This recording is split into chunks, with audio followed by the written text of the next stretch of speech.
golden age of Hollywood witnessed the rise of B-movies or B-film. They were movies released on a considerably low budget to play second fiddle to the main movie in double features. Double features, which allowed the audience to watch two movies at the cost of one, were much more common till the 1950s, when a string of judgments by US courts made it non-viable to have double features. This was the period when the entire definition of the genre started changing. By the 1960s, it was no longer a second fiddle, but something with an independent fan base of its own, encompassing a wide range of films ranging from exploitation movies to art house productions. Among the B-movies that were those made particularly keeping in mind the commercial market started experimenting with sensationalist elements of sex, horror, and gore. Before we go into our explanation, we have a very small request. If you like our content, please support us by subscribing to our channel. This is a small click for you, but for us, it means a lot. Thank you. Let's begin.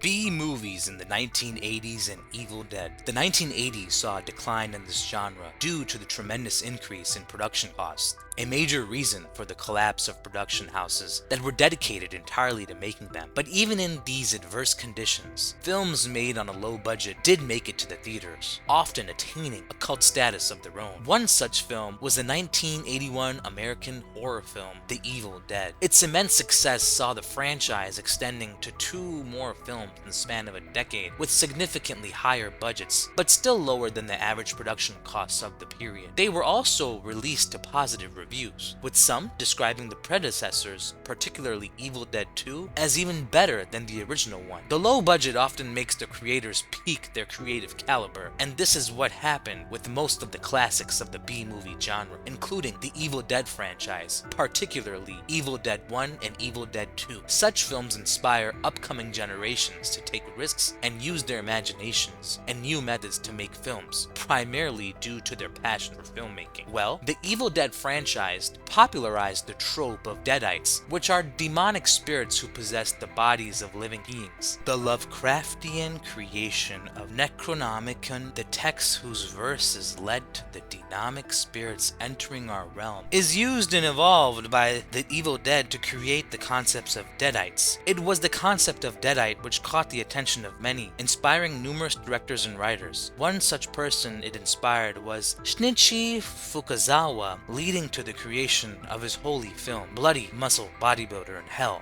The name's absurdity is not at all misleading once you start exploring the film's premises and content. The commitment that Fukazawa had toward the film can be judged by the fact that even after finishing the film in 1995, it took almost 17 years for it to be released. The gap of 17 years is no way a small time span. Also considering the fact that till 2009, many scenes had to be reshot. Many have named it as the Japanese Evil Dead clone. How much justice does it do to the branding? Let's see.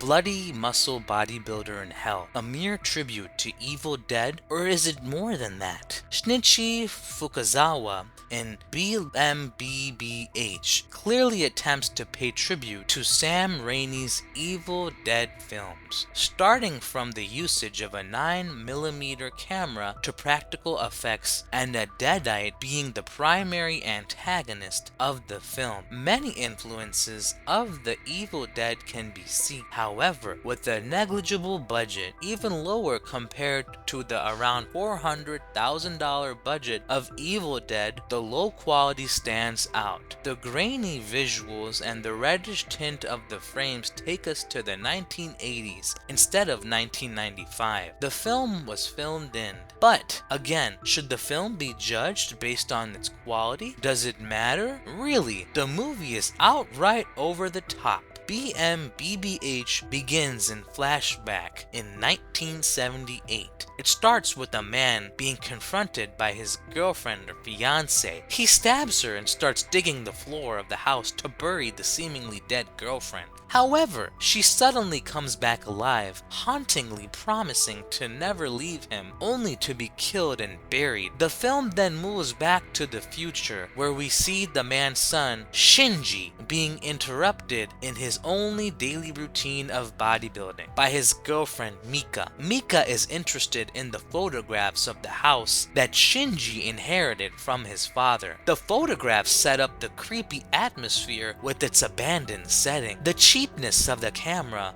the film was shot with elevates the creepiness as it shows the photo in dull lit background. A professional psychic named Mizuguchi joins the duo in their visit to the abandoned house. The psychic, as soon as he enters the house, senses the presence of something dynamic, quickly leading us to jump scare with him seeing a glimpse of an extremely pale reincarnation of the woman killed years before, holding Shinji. This is the least gore horror scene in the entire movie, as from this moment onwards it spirals off to a realm of blood spattering and entrail-filled frames of gore. The film becomes less and less serious as it gets more and more stomach-churning. These features may appear contradictory, but they form the very soul of the movie. The psychic's body becomes the vessel of the ghost as he is killed and possessed by her. The scene captures the gore in detail, wherein the necklace that the girlfriend had worn she was killed by Shinji's father enters the psychic's body through his mouth. If that was not enough, we see the necklace's piercings in his eyes in the next scene. Does the necklace remind you of another scene from Evil Dead? Yes, the reference is quite direct. If it is the necklace that Ash drops in Evil Dead that forms a skull, it is the necklace of a ghost in BMBBH that forms the dynamic plot of the Element movie. The necklace keeps getting transported between explicitly shown flesh masses and trails showing their possession by the ghost. But it is the only reference of Evil Dead? Definitely no. The mere fact that the lead character in BMBBH says groovy tells length about Evil Dead being not merely an influence from the movie. Back to the plot. Both Shinji and Mika get locked inside the home while the ghost attempts to kill him. However, clearly, the ghost is not the most powerful one around, as Mika and Shinji manage to physically hurt the body as it possesses. The graphic effects create more laugh-out-loud moments rather than terrifying us. The sound effects seems to be deliberately placed by Shinji as if it is made to make it less serious as it gets. There is a particular scene in the movie where Shinji and Mika get circled in a room,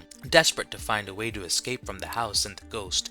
Suddenly, the only object in the room, a TV, turns on with Naoto's father coming on screen. The sudden appearance of his father on TV to guide his son is funny to see as he tells his son that he will find the weapon to defeat his girlfriend's ghost before his face melts down on screen. The hell in the title could be an indicator of the haunted house, but it is less hellish and more hilarious. While it is not until the climax that we get to see what the bodybuilder in the title means when Shinji uses the bodybuilding equipment in the basement to fight off the ghost. It is neither the shotgun nor Mika's boxing capabilities that defeat the ghost, but the dumbbells and the weights, and it is here that we realize why Shinji is shown as a bodybuilder in the beginning. The equipment suddenly gives him a supernatural aura and style as muscles rip out of his shirt, and he meets the ghost with the "Sayonara baby," which, more being stylish, is actually a mock of the typical hero tropes, while Shinji had never hid the fact that he made the movie so as it to kick zombies like Bruce Campbell's Ash in Evil Dead. As he was not able to find the required budget, he did it in the form of a mock, but with some memorable features. One thing that is not merely a mock stylish element in the music done by Nozen Act, it reminds me of one of the video games from the 1980s. The music, while hearing it now, is a vintage act and is quite unexpected in a movie made on a shoestring budget. Another feature that I liked is the use of claymation's effects. Although quite exaggerated,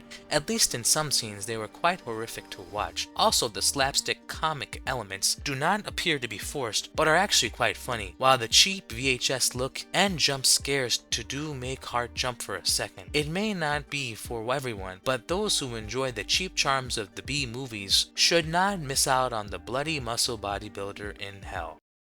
Marvelous conclusion. Shinichi Fukazawa was almost the entire crew of the film, serving as the writer, director, producer, editor, special effects artist, and donned a dual role out of the only 5 characters the entire film has. Fukazawa had never hid his love for Evil Dead and movies and other B horrors during the same time period so much that he went on to make an entire movie of his own to pay tributes. His following quote shows this: "While writing the screenplay, I tried to reach as much gore level as Evil Dead and comedy as Evil Dead 2. Other horror movies that motivated me are Night of the Living Dead, which were my very first horror film that I watched in the theater, Lucio Fulci's Zombie 2, Dario Argento's Deep Red, and John Carpenter's The Frog. To make a horror movie with practical effects on a micro budget without much formal learning in this field is indeed a remarkable feat. But apart from that, the entire project shows the commitment and love that people have towards cinema, reminding me of Cinema Predatio from 1985. The film is still limited in its popularity, but with open sources featuring it for free, it has the potential to attain a cult status. And if you liked our content, don't forget to leave a like and subscribe to us if you haven't already. Have a good one and be safe. Thanks everyone.